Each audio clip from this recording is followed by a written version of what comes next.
Kuat Vina, kasus Vina almarhumah Cirebon. Apakah benar salah satu yang DPO tersebut anak seorang mantan bupati?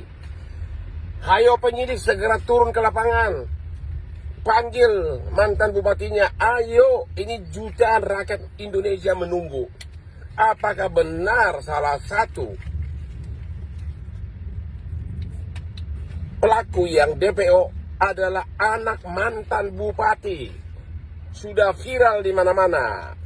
Ayo penyidik Polda Jabar bergerak cepat. Jemput sekarang, malam ini juga. Jemput malam ini juga.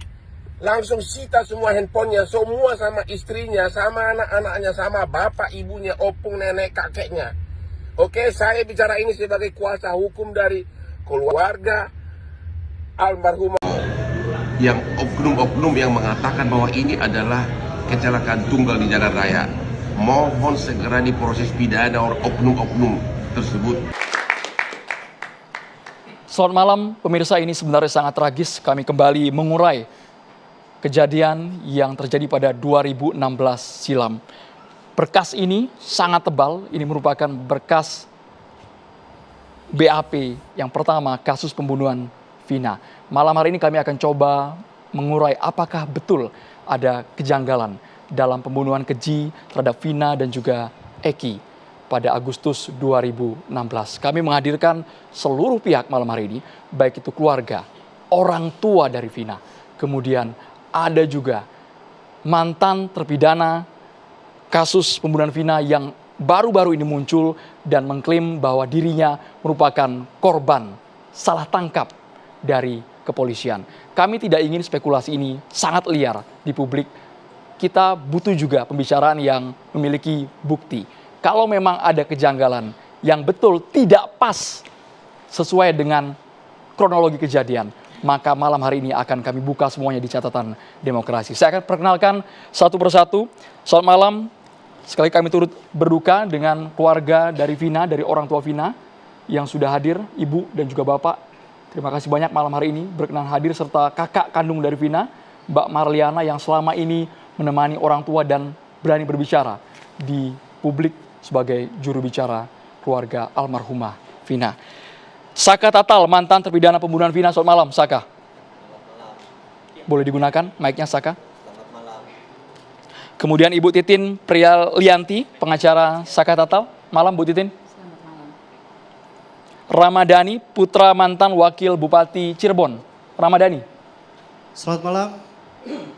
Kami menghadirkan Ramadhani ini karena dalam beberapa hari ini Dani yang namanya dikait-kaitkan dengan 3 orang DPO. Ada Andi, ada Dani, dan juga Peggy alias Perong yang sedang diburu polisi.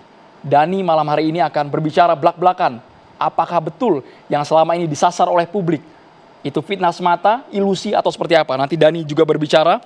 Sairo, Ibu Sudirman terpidana kasus pembunuhan Vina, yang malam hari ini Ibu Sairo diwakili sama Bapak juga. Dengan Bapak siapa, Bapak? Mohon maaf. Suratno. Bapak Suratno dan juga Ibu Sairo merupakan orang tua dari terpidana pembunuhan Vina, karena Sudirman ini, pemirsa, divonis hukuman seumur hidup penjara. Kami juga menghadirkan ada praktisi hukum Fredrik Yunadi. Malam Bang Fredrik, bisa cek mic juga Bang kita Bang. Selamat malam. Bang Fredrik juga seperti membawa direktori putusan Mahkamah Agung Republik Indonesia. Ya, dan juga ada dalam Irjen hal Pol ini Purnawirawan kita coba Arianto mengungkap. Sutadi, penasihat Ahli Kapolri. Malam Pak Arianto. Selamat malam para pemirsa sekalian. Di tengah ada Ibu Wahyu Ciptaningsih, mantan wakil Bupati Cirebon, yang anaknya disangkut pautkan dan juga dituduh ada anak mantan pejabat yang diduga terlibat. Nanti Ibu Ayu bisa bicara malam hari ini. Malam, Bu Ayu. Selamat malam. Serta Bang Johnson Panjaitan, praktisi hukum. Bang Johnson, Selamat malam, Adro. bawa Selamat bukti malam apa Bang semua. malam hari ini? Lengkap Bang ya? Ya, Ada. seperti biasanya catatan demokrasi kan saya harus membawa sesuatu supaya tidak ada fitnah dan malah memperumit persoalan, ya kan? Ini buktinya tadi kita sempat lihat sekilas, ada narasi dan juga foto-foto kejadian 2016 silam. Nanti dibuka ya Bang ya, ditunjukkan kepada pemirsa catatan demokrasi. Kami juga menghadirkan ada Ibu Putri Maya Rumanti yang merupakan pengacara keluarga almarhumah Vina. Malam, Iya, Bu Putri. selamat malam semuanya. Baik. Tapi kita mengajukan pra peradilan untuk kepolisian dan kejaksaan ya. Iya. Polda Jabar sama Kejaksaan, Polres dan sendiri mencabut semua isi berita acara. Jadi supaya nanti ya yang selama ini memberilah faktanya. Ya. Dan kami Rudiana. Ya. Secara tegas itu ya. Jangan dia membuat statement anak saya korban, ya. Betul, ya. Tapi kelakuan kamu gitu kan ya. Membuat sengsara banyak orang termasuk juga keluarganya. Kita prihatin dan kami juga pada saat persidangan menyampaikan belangsungkawa. Kasus pembunuhan Vina kembali menjadi sorotan publik seusai film bertajuk Vina Sebelum 7 Hari telah tayang di bioskop. Rupanya sebelum film itu tayang, dua sosok pria misterius mendatangi keluarga Vina. Kedua pria itu meminta agar kasus pembunuhan Vina tak dibuka kembali. Dikutip dari Kompas.com, hal itu diungkapkan oleh kakak Vina yakni Marliana usia 33 tahun yang mengatakan dua pria misterius itu meminta agar proses pembuatan film Vina sebelum 7 hari tak dilanjutkan. Dua pria itu mengatakan film yang diangkat dari kisah nyata justru akan membuat kasus Vina kembali ramai. Meski begitu, Marliana mengatakan bahwa kisah Vina yang dijadikan film merupakan hak dari keluarga. Siapa Kapolresnya pada 2016 itu? Kemudian after yang ganti dia siapa? Ngapain aja? Purnawirawan Komisaris Jenderal Polisi Susno Duaji mengkritisi pengungkapan kasus pembunuhan Vina Cirebon yang tidak kunjung selesai hingga 8 tahun lamanya. Susno Duaji menimpakan kesalahan kepada Kapolsek Cirebon dan Kapolda Jawa Barat yang memimpin saat kasus pembunuhan Vina Cirebon terjadi. Menurut mantan Kabar Eskrim Polri periode 2008 hingga 2009 itu, kasus Vina Cirebon tidak akan melebar seperti saat ini apabila Kapolsek Cirebon atau Kapolda Jawa Barat saat itu berhasil menangkap 3 pelaku yang masih bersembunyi. Hal itu Susno Duaji ungkapkan usai kasus pembunuhan Vina melebar dan menuai banyak konspirasi, seperti dikutip dari tribunnews.com pada Selasa 21 Mei. Diketahui kasus pembunuhan dan ruda paksa terhadap Vina kembali menjadi sorotan setelah film Vina Sebelum 7 Hari rilis di layar lebar.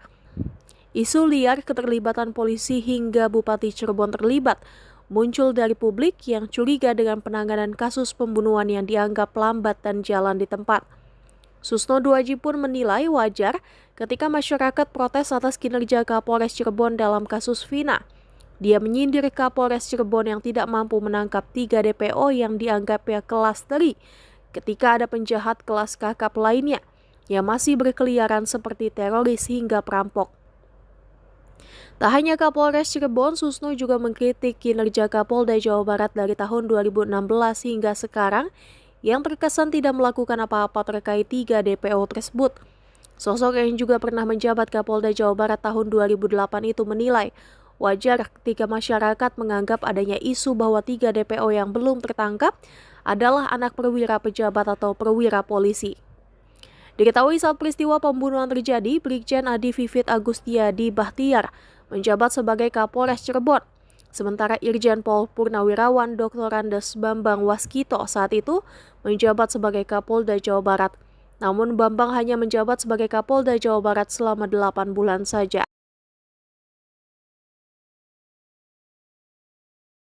Sosok Brigjen Adi Vivit Agustiadi Bahtiar, anak ex-Kapolri ikut disorot kasus pembunuhan Vina. Adi Vivit Agustiadi Bahtiar kini menjabat sebagai Wakil Kapolda, Wakapolda, Daerah Istimewa Yogyakarta, DIY. Baru-baru ini, nama Adi Vivit Agustiadi Bahtiar ikut disorot masyarakat. Nama Adi Vivit Agustiadi Bahtiar dikaitkan dengan kasus pembunuhan Vina di Cirebon. Pada tahun 2016 hingga 2018, ketika Adi Vivit Agustiadi Bahtiar masih berpangkat AKBP, ia pernah menjadi sebagai Kapolres Cirebon Kota. Di masa Adi Vivit menjabat, kasus pembunuhan Vina terjadi. Semasa Adi Vivit menjabat, baru 8 orang terduga pelaku yang ditangkap. 3 pelaku lainnya, raib. Ini keterlibatan pejabat daerah dalam arti keterkaitannya apa? Apakah memang dari keluarga DPO tersebut, 3 DPO tersebut, atau gimana? Ya, dugaannya kurang lebih seperti itulah, Mbak.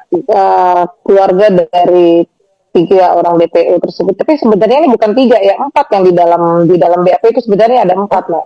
Saudara, fakta baru kasus Vina Cirebon terungkap kemungkinan rekayasa kasus oleh pihak tertentu.